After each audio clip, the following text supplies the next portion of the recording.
بسم اللہ الرحمن الرحیم، اشہد ان لا الہ پر آپ انگلی اٹھاتے ہیں۔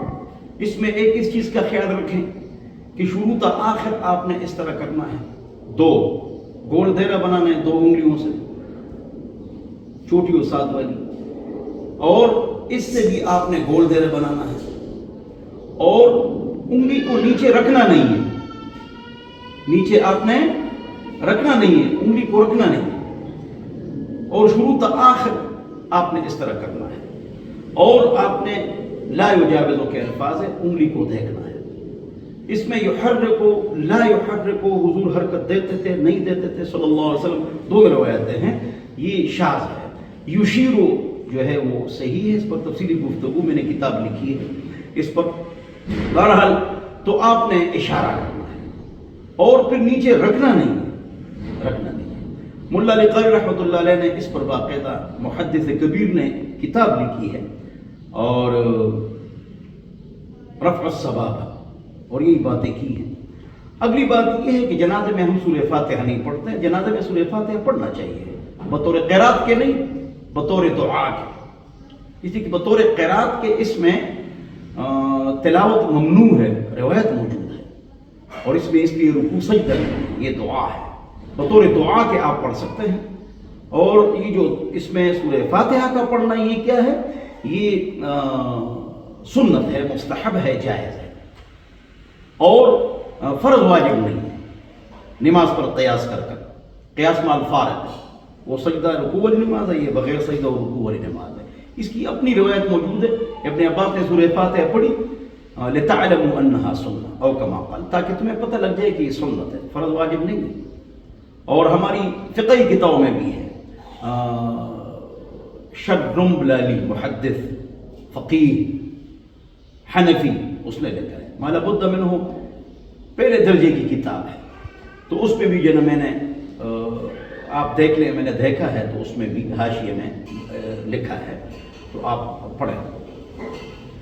اگلی بات یہ ہے کہ زبان سے نیت کرنا نہ فرض ہے، نہ واجب ہے، نہ سنت ہے، بلکہ مستحب بھی نہیں ہے، الاشباہ والنظائر لابن نجیم، فتح العلمگیری جلد نمبر 1 صفحہ نمبر 1، ولا عبرۃ للذکر باللسان، زبان سے نیت کا اعتبار نہیں۔ یہ بصوم غد نویت سنت الاعتکاف، نویت ان اتیمم، وبصوم غد، یہ تینوں باتیں قرآن و حدیث میں نہیں ہیں۔ زبان سے نیت کرنا جائز ہوگا، اور فقہاء نے لگا ہے کہ مستحب بھی نہیں، جائز ہوگا۔ اس کو سنت سمجھ کر کرنا یہ بدعت ہو جائے گی، اور ہم نے سنت سمجھا ہوا ہے، عوام نے تو کبھی نیت نہیں کی۔ عید کے لیے آئے، جمعے کے لیے آئے، تہجد کے لیے آپ کھڑے ہو گئے، وہی آپ کی نیت ہے، آپ کا عمل جس کے لیے آپ تیار ہے، انما الاعمال بالنیات، وہی آپ کی نیت ہے، تو اس کا بھی اہتمام کرنا چاہیے۔ نماز کے بعد جو ہم کوئی کہتا ہے اللہ اکبر استغفر اللہ، درست نہیں ہے، اللہم انت السلام، درست نہیں ہے، لا الہ الا اللہ، درست نہیں ہے۔ کیسے؟ جہر سے، سرن آپ پڑھ سکتے ہیں، کبھی کلمہ شریف 3 بار حدیث میں ہے، اللہم انت السلام، کبھی اللہ اکبر استغفر اللہ، لیکن آہستہ، کبھی کبھی اونچی آواز سے، تاکہ لوگ دعا کا طریقہ سیکھیں، اور کبھی کبھی دعا کی اونچی آواز سے، اگرچہ دعا میں اصل اخفاء ہے، اپنی اپنی دعا ہے، امام مقتدی کے محتاج نہیں ہے، آگے پیچھے اٹھ سکتے ہیں، بعض لوگ دعا کرتے ہی نہیں، اٹھ کے بس روانہ ہو جاتے ہیں۔ امام بخاری میں باب بندہ ہے، باب رفع الاید فی الدعاء، دعا میں ہاتھ اٹھاؤ، باب استحباب دعا بعد صلاۃ المکتوبہ، فرض نماز کے بعد دعا مستحب ہے۔ آپ کہاں جا رہے ہیں بھائی؟ انفرادی ہے، اور اپنی اپنی ہے، اور اونچی آواز سے جو ہم پابندی سے ہر مقطع فکر نے ایک چیز پکڑی ہوئی ہے، الخصائص لا تثبت الا بدلیل، تخصیص کے لیے دلیل چاہیے، لہذا دعائیں نماز کے بعد 35-40 ہے، ہر ایک نے ایک کو پکڑا ہوا ہے، اس میں تبدیلی لاؤ، دو، کبھی کبھی جہر، اکثر صرف اپنی اپنی دعا۔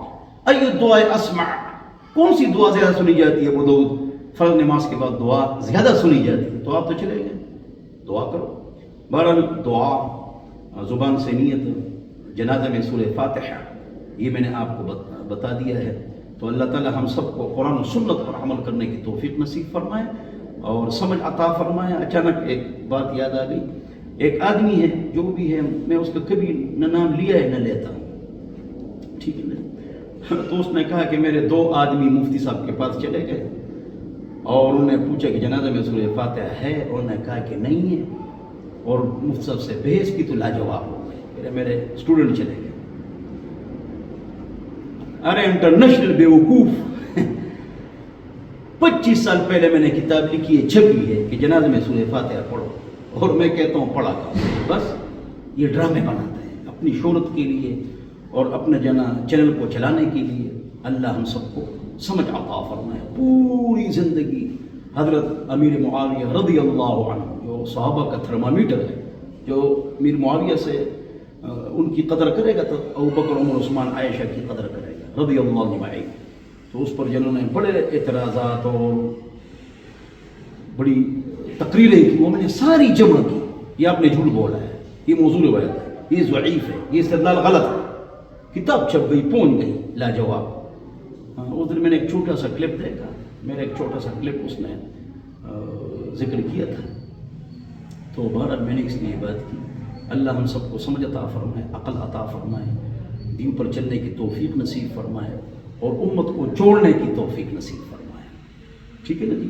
تو آخر دعوانا ان الحمدللہ رب العالمین وصلی اللہ علیہ